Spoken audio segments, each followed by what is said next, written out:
Hello friends, welcome to Crescent class again.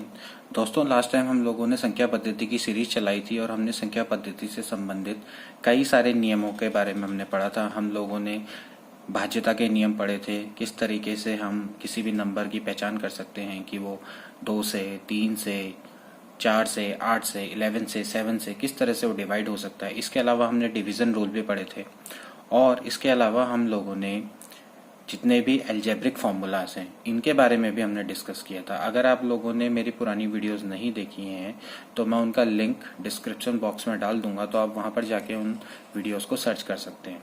तो आज हम लोग इसी संख्या पद्धति से जितने भी रिलेटेड क्वेश्चन जो कि गवर्नमेंट एग्जाम में पूछे गए हैं, लाइक बैंक पीओ, एसएससी में आए हुए जो क्वेश्चंस हैं उनके बारे में डिस्कस करेंगे। साथ ही हम इसके कुछ और भी फैक्ट्स जैसे कि law of exponent, law of indices, इसके बारे में भी हम डिस्कस करेंगे। तो बिना किसी देरी के हम ये वीडियो को स्टार्ट करते हैं।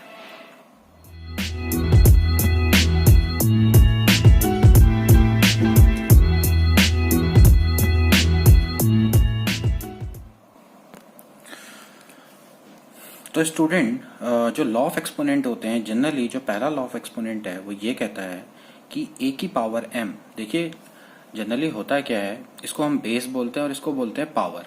ओके, तो कोई भी जैसे नंबर है, जनरली जैसे 4 है, 4 को हम एक्सपोनेंट फॉर्म में कैसे लिख सकते हैं? इसको हम लिख सकते हैं 2 की पावर 2, यानी 2 का अगर हम वर्ग करेंगे तो आपका क्या आएगा? 4 आएगा। ओके, इसी तरह से 8 है, 8 को हम लिख सकते हैं 2 की पावर 3। सिमिलरली अगर 9 है, 9 को हम लिख सकते हैं 3 की घात 2।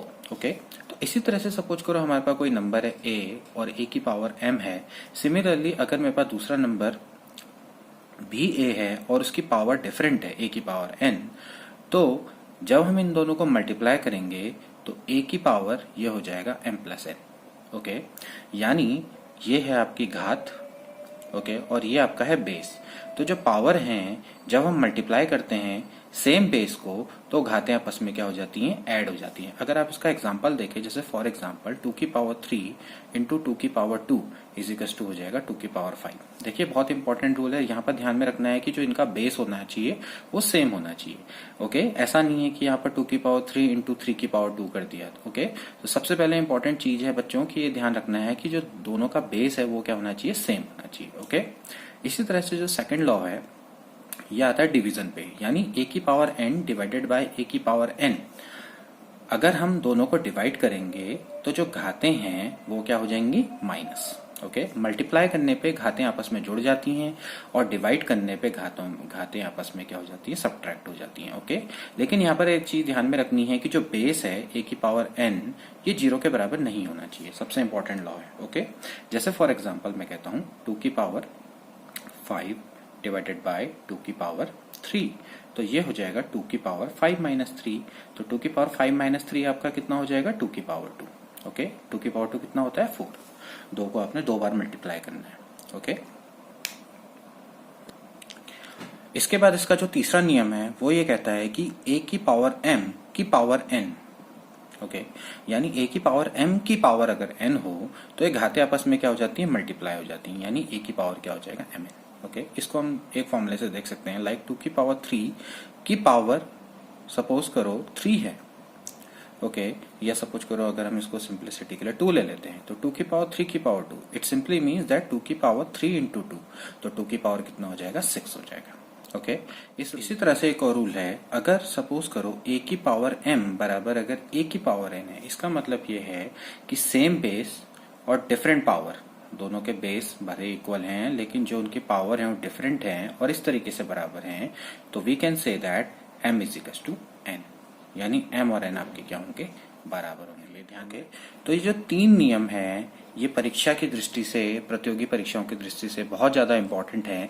इन्हीं नियमों से हम कई सारे नियम बना सकते हैं, अभी मैं उसके बारे में डिस्कस नहीं करूंगा।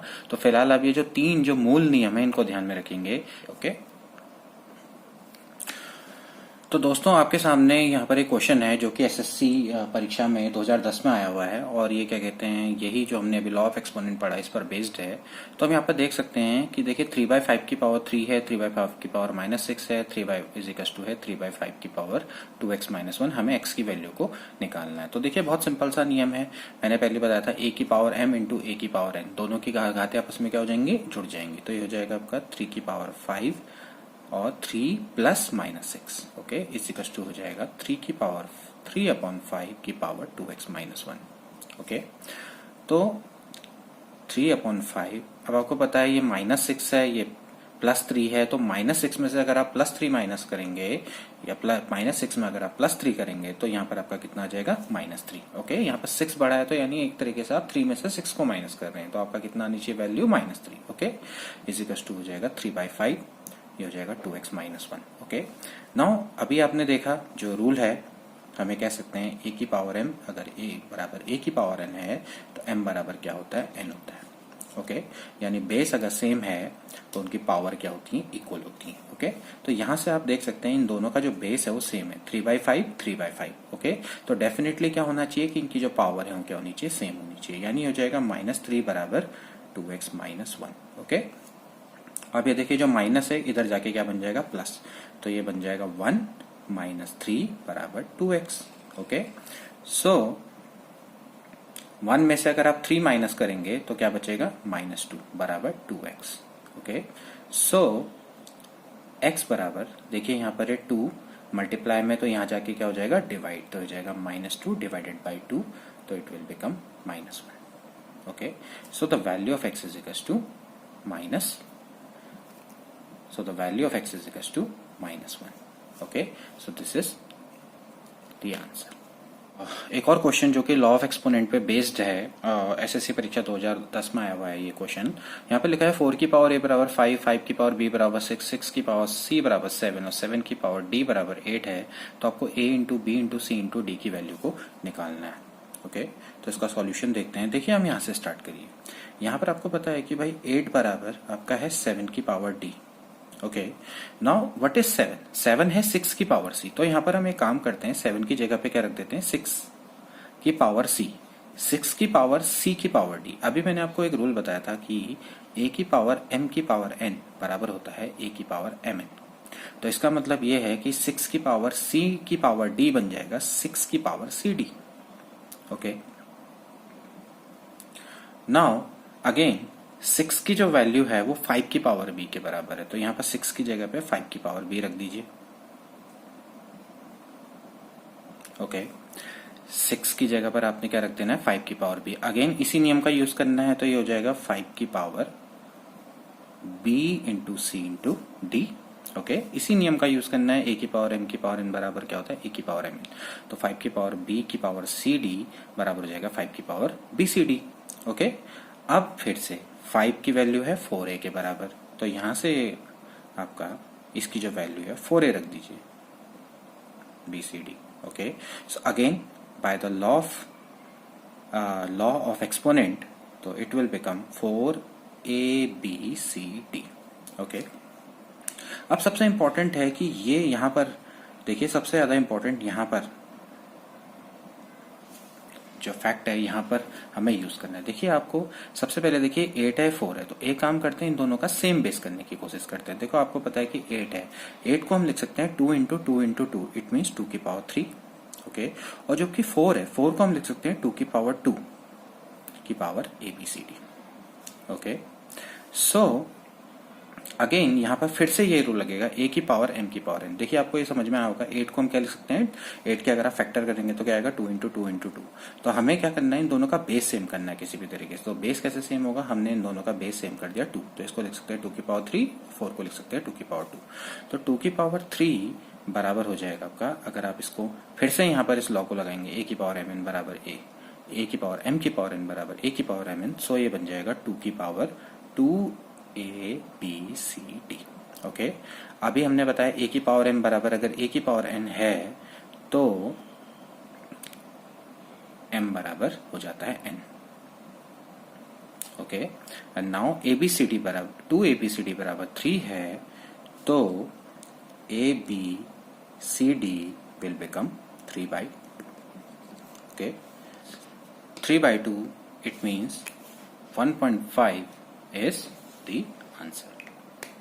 दोस्तों हम लोगों के सामने एक और क्वेश्चन है, आपको दिया हुआ है 476 इंटू 198 इंटू 359 इंटू 242. ओके, हमें क्या करना है कि इसका इकाई अंक निकालना है. ओके, अभी हम एक काम करते हैं, पहले सिंपल सा क्वेश्चन हम देख लेते हैं कि हम इकाई अंक को किस तरह से निकालते हैं. इसके बाद में लॉ ऑफ एक्सपोनेंट पर बेस्ड क्वेश्चन बताऊंगा जिनका इकाई अंक हम निकालेंगे. तो पहले देख लेते हैं कि इसका इकाई अंक कैसे निकालेंगे. तो देखो, इकाई अंक निकालने का बहुत सिंपल सा तरीका है. आप क्या करो, इनका इकाई अंक देखो. इकाई अंक कौन कौन से हैं? 6, 8, 9, 2. आप बस इनको मल्टीप्लाई कर दो. 6 इंटू 8 इंटू 9 इंटू 2. ओके, अब आप इसको भी आपको गुणा करने की जरूरत नहीं है. आप एक काम करिए कि जो इसके गुणन में भी इकाई का अंक आया उसको देखिए. देखिए, आप सपोज करो आपके सामने आता है 8 छीके 48. तो आप 8 छीके 48 लिख दो. यहाँ पर कितना होता है? 9 दूनी 18. अब आपको इसको मल्टीप्लाई करने की जरूरत नहीं है. आप इसके सिर्फ इकाई के अंक देखो. इसके इकाई के अंक कौन है? 8. तो 8 8 कितना होता है? 64. तो इसका मतलब है कि जो इकाई का अंक कितना हो गया आपका? 4. तो this is the answer. Okay, कहने का मतलब ये है कि देखो, कभी कभार हो सकता है कि क्वेश्चन ये बहुत लंबा हो. ओके, तो आप कहाँ तक के सबके इकाई अंक को गुणा करते फिरेंगे. तो आप एक काम करिए, जो गुणा आ रहा है उसका भी इकाई अंक देख लीजिए. जैसे यहाँ पर आपने देखा भाई 8 छीके 48. 8 छीके 48 का इकाई अंक कितना है? 8. 9 दूनी 18 का इकाई अंक कितना है? 8. तो आप इन दोनों को मल्टीप्लाई कर दीजिए. तो 8 8 कितना होता है? 64. तो 8, तो इसका जो इकाई अंक होगा लास्ट में कितना होगा? 4. तो इसको हम ओरली भी कर सकते हैं. जैसे कैसे करेंगे? 8 छीके 48. 48 में कितना बचेगा? इकाई अंक कितना होगा? 8. 8 नामा कितना होता है? 72. 72 का इकाई अंक कितना होगा? 2. 2 दूनी 4. तो यहाँ पे 4 में क्या हो जाएगा? इसका सीधा सीधा हम ओरली इसको आंसर निकाल सकते हैं 4. तो बहुत सिंपल सी टेक्निक है. देखिए दोस्तों, अभी आपके सामने एक और क्वेश्चन आ गया है जहां पर आपको 3527 की पावर 654 का इकाई अंक निकालना है. ओके, तो इसके लिए भी हमें क्या करना पड़ेगा कि इसके इकाई अंक को देखना पड़ेगा. तो पहले देखिए, इसका इकाई अंक कितना है? 7. तो हमें कुछ नहीं निकालना है, हमें निकालना है 7 की पावर 654 का इकाई अंक. ओके, अब ये भी एक टेढ़ी खीर है. तो इसको हम एक काम करेंगे. देखिए, सबसे पहले मैंने आपको एक भाजकता के नियम बताए थे. तो सबसे पहले हम जो भाजकता के नियम है उसका भी यहाँ पर उपयोग करेंगे और हम एक काम करेंगे. देखिए, हर नंबर की अपनी एक साइकिल होती है. ओके, तो पहले हम उसको डिस्कस कर लेते हैं. देखिए, अगर सपोज करो आप 7 है, 7 की पावर 1 करेंगे तो कितना आएगा? 7. ओके, इसके बाद अगर आप 7 की पावर 2 करें तो 7 की पावर 2 आपका कितना होता है? 49. ओके, इसके बाद आप 7 की पावर 3 करेंगे तो आपने कुछ नहीं करना है, इसको 7 से मल्टीप्लाई करिए. तो 7 से आप मल्टीप्लाई करेंगे तो एक्चुअली कितना आएगा आपका? 343. ओके, ये हमारे लिए मैटर नहीं है. हमारे लिए ये मैटर करता है कि यहाँ पर जो इसका इकाई अंक है वो क्या आ रहा है. ये आ रहा है 7, ये आ रहा है आपका 9 और फिर इसके बाद आएगा 3. तो अगर मैं इसको एक और बार 7 से मल्टीप्लाई करूंगा तो यहाँ पर 7 3 जा कितना आ जाएगा? 21. तो इसका जो साइकिल है वो ये है 7 9 3 1. इसके बाद अगर मैं इसको फिर से 7 से मल्टीप्लाई करूंगा, यानी 7 की पावर 5 करूंगा तो इसका इकाई अंक आपका कितना आ जाएगा? फिर से 7 आ जाएगा. फिर यानी ये साइकिल आपकी क्या होगी? रिपीट होगी. इसका मतलब ये है कि अगर मैं इसको 7 की पावर 4 में कन्वर्ट कर दूं तो ये मेरे लिए क्वेश्चन क्या हो जाएगा? बहुत ही ईजी हो जाएगा. ओके, तो मैं काम करता हूं 654 आई मीन टू से 654 को मैं 4 से डिवाइड करता हूं. तो 4 से मैं डिवाइड करूंगा तो कितना आएगा आपका? देखिए, अगर आप ध्यान से देखिए, 4 बन जाए कितना आएगा? 4. यहाँ पर बचेगा 2. 4 छीके होता है 24. 1 4 3 12. ठीक है, तो उसके अलावा तो इसका मतलब ये है कि 654 को मैंने आपको बताया था हम इस तरीके से लिख सकते हैं. 654 can be written as 163 into 4 plus 2. Okay, तो इस तरीके से हम इसको लिख सकते हैं. ओके, नाउ अभी हमने पढ़ा था भाई a की पावर m इंटू ए की पावर n बराबर होता है a की पावर m प्लस n. तो हम इसको इस तरह से लिख सकते हैं 7 की पावर 163 इंटू 4 इंटू 7 की पावर 2. देखिए, अगर मैं इसको पूरा m मानूं और इसको n मानूं तो यहाँ पर हो जाएगा 7 की पावर m इंटू 7 की पावर n. इन दोनों को अगर हम मल्टीप्लाई करेंगे तो पावर आपस में क्या हो जाएंगे? जुड़ जाएंगी. इसी तरह से अभी हमने पढ़ा था भाई कि a की पावर m की पावर n बराबर होता है a की पावर mn. ओके, तो यहाँ पर अगर आप इसको चेक करें तो वी कैन राइट इट 7 की पावर 4 की पावर 163 इंटू 7 की power 2. Okay, now we know that भाई 7 की पावर 4 है. 7 की पावर 4 का इकाई टर्म होता है 1. तो यानी 1 को अगर आप 163 बार मल्टीप्लाई करेंगे तो इसका इकाई अंक कितना आएगा 1। ओके, एंड 7 की पावर 2 का जो इकाई अंक होता है वो कितना होता है 9। तो 9 से अगर आप मल्टीप्लाई करेंगे तो ओके, तो 1 को अगर आप 9 से मल्टीप्लाई करेंगे तो कितना आ जाएगा 9। हेंस 3527 की पावर 654 का जो इकाई अंक होगा वो कितना होगा 9 होगा। आई होप कि आपको क्वेश्चन समझ में आया होगा। ओके, नेक्स्ट क्वेश्चन है आपके सामने 7 की पावर 65 इंटू 6 की पावर 41 इंटू 3 की पावर 57 का इकाई अंक आपको निकालना है।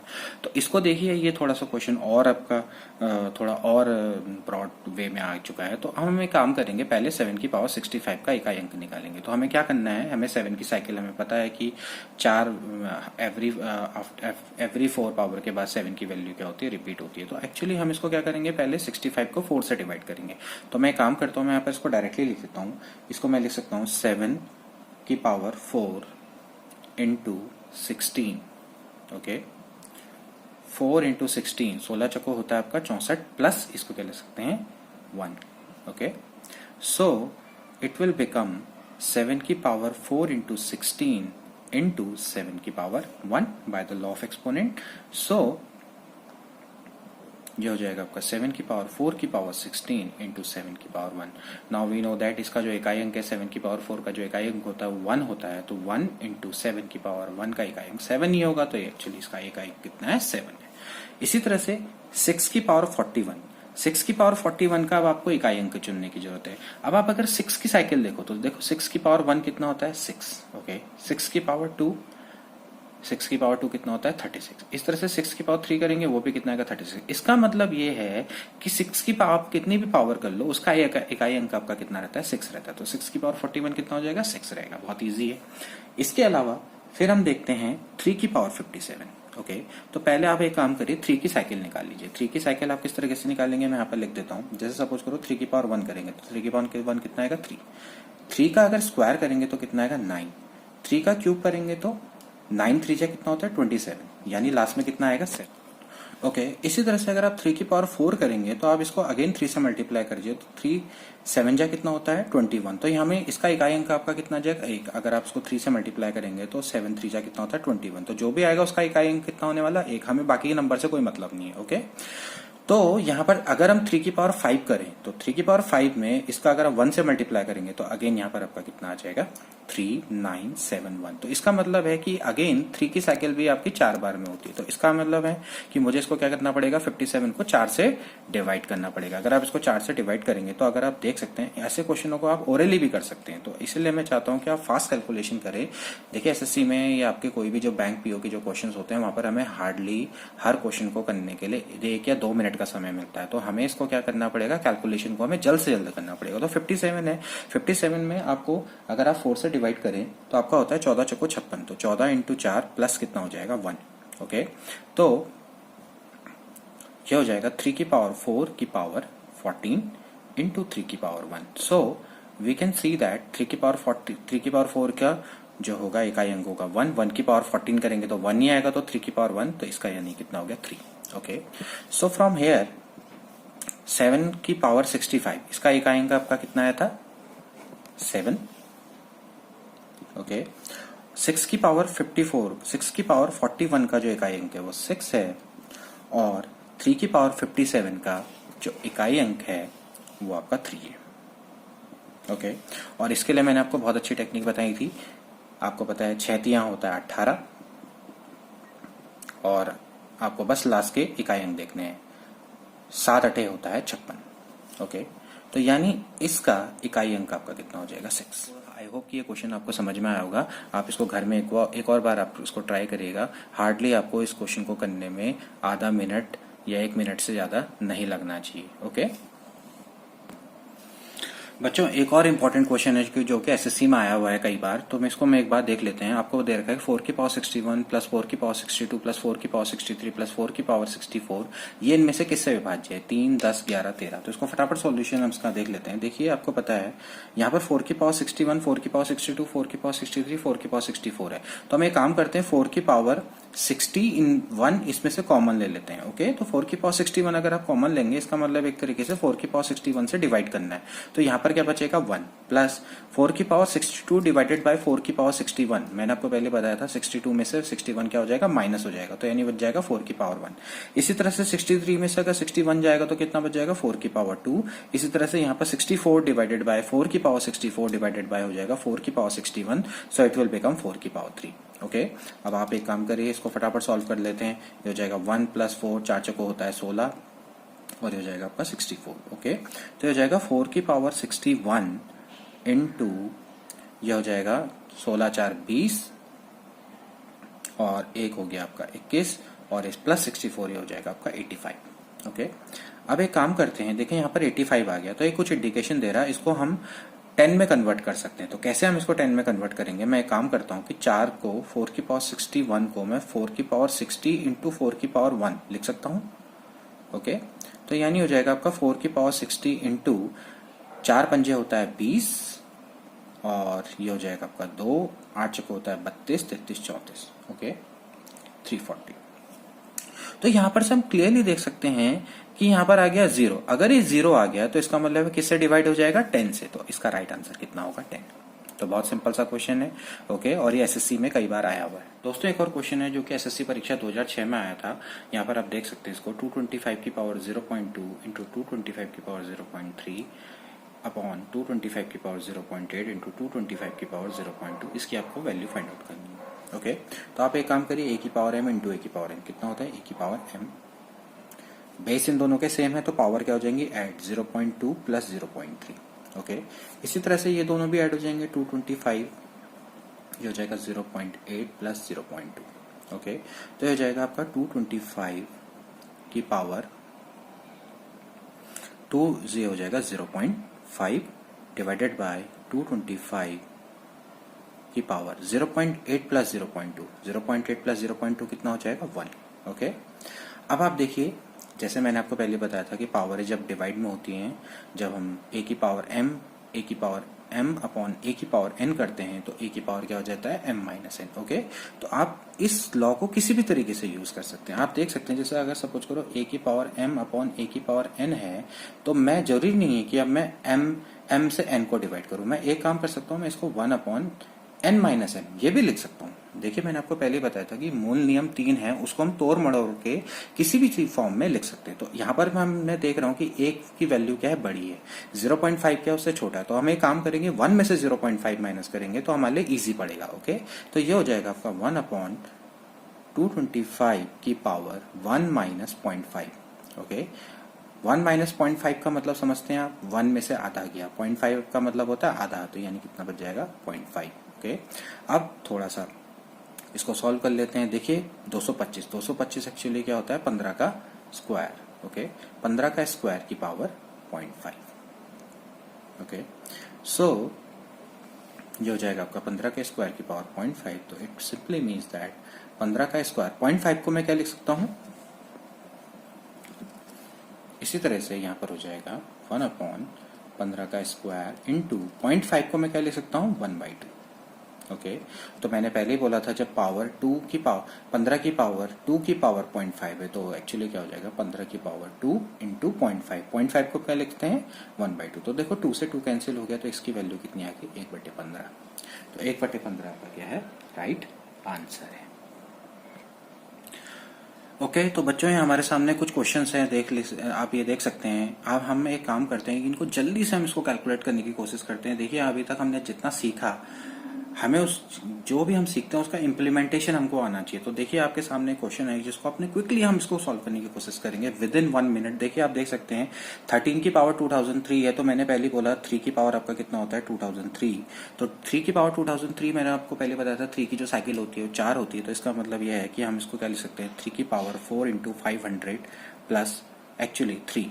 तो एक्चुअली क्या है, ये 3 की पावर 4 है, वो तो एक्चुअली हो जाएगा 1, तो हमें इसका एक अंक हो गया 1। 3 की पावर 3 एक्चुअली कितना होता है, 3 या 9 9 या 27, तो इसका एक अंक का कितना हो जाएगा, 7 हो जाएगा। अब 7 पे आ जाइए। 7 भी क्या करता है, 4 बार इसका हम चौथा इकाई अंक का देखेंगे। तो आप इसमें देखिए जो नियरेस्ट 4 का जो इसका मल्टीपल है उसको आप चेक करने की कोशिश करें, तो वो एक्चुअली होता है 7 की पावर 104 इंटू प्लस इंटू ये हो जाएगा आपका 7 की पावर 1। 7 की पावर 104 यानी 7 की पावर 4 को 7 की पावर 4 का मल्टीपल है, तो डेफिनेटली हम इसको कह सकते हैं, यानी एक्चुअली 1 इसका जो इकाई अंक आएगा 1 आएगा, तो एक्चुअली इसका जो आंसर होना चाहिए कितना होना चाहिए, 7 होना चाहिए। ओके, तो दोस्तों देखो ये लास्ट क्वेश्चन जो है हमारे सामने, इसको हम सॉल्व करने की कोशिश करते हैं। इसमें हमें क्या करना है, हमें देखना है भाई ये 4 की पावर कितना हो जाएगा 1793, ओके, इनटू ये हो जाएगा 5 की पावर 317, ओके, इनटू ये हो जाएगा 1 की पावर 491, ओके। तो आप देख सकते हैं भाई, देखो अब आपको चेक करनी है 4 की साइकिल। देखो आप 4 की साइकिल अगर आप चेक करेंगे तो ये हो जाएगा 4 की पावर 1 बराबर होता है 4 की पावर 2 बराबर हो जाता है 16। लेकिन अगर आप 4 की पावर 3 करेंगे तो 4 की पावर 3 अगेन 64 आता है, इसका मतलब 4 रिपीट हो जाता है। इसका मतलब जो 4 की साइकिल है 4 की पावर 1 बराबर 1 एंड 4 की पावर 2 एक्चुअली क्या होती है 6। तो यानी इसका मतलब ये है कि 4 की पावर अगर हम 2 करेंगे तो उसका जो इकाई अंक आएगा वो 6 आएगा, ओके। तो 1 और 6 इसके अंक हैं, इकाई के अंक, ओके। तो हमें चेक करना है, तो अब आप एक काम करो, 4 की पावर 1793 है, इसको आपको किससे डिवाइड करना पड़ेगा 2 से। तो उससे बेटर ये है कि मैं काम करता हूँ, इसको मैं इवन नंबर में कन्वर्ट कर लेता हूँ। तो इवन नंबर आपका कितना हो जाएगा 1792 प्लस 1, ओके। अब आप अगर 5 की साइकिल देखें तो देखो 5 की पावर 1 कितना होता है 5 की पावर 2 में भी कितना आता है 25। इसका मतलब है कि 5 की बजाय आप कितनी पावर कर ले तो उसमें कितना आने वाला है 5 ही आने वाला है। तो 5 की पावर 317 भी अगर आप करेंगे तो इसका इकाई अंक कितना आएगा 5 ही आएगा, ओके। इस तरह से 1 की तो आप कितनी पावर करें तो 1 ही आएगा, ओके। तो यहाँ पर अगर हम इसको चेक करें तो ये हो जाएगा 4 की पावर 1792 इंटू 4 की पावर 1 इंटू इसका इकाई अंक है 5, इसका इकाई अंक है 1। अब आपको पता है 4 की पावर 1792 एक ऐसा नंबर है, इवन नंबर है, और आपको पता है कि 4 की पावर 2 एक्चुअली कितना होता है 16, यानी इसका जो इकाई अंक आता है वो 6 आता है। तो इसका इकाई अंक होगा आपका 6, इसका होगा 4 और इसका होगा 5 इंटू 1, ओके। तो आप एक काम करो, 4 पंजे 5 चक्को होता है 20, और 20 का जो इकाई अंक होगा वो आपका कितना होगा 0 होगा। तो 0 को अगर आप 6 से मल्टीप्लाई करेंगे तो कितना आएगा 0। तो इसका मतलब है कि इसका इकाई अंक आपका कितना आएगा 0 आएगा, ओके। तो दोस्तों आज के लिए इतना ही। दोस्तों अगले वीडियो में हम लोग संख्या पद्धति के समांतर श्रेणी और गुणोत्तर श्रेणी से संबंधित क्वेश्चनों को पढ़ेंगे, और इसके अलावा हम लोग जितने भी इसके एसएससी, सीजीएल और क्या कहते हैं बैंक पीओ और जितने भी वेरियस गवर्नमेंट एग्जाम में जो क्वेश्चंस आए हैं उनको सॉल्व करने का प्रयास करेंगे। तो till then take care and good bye.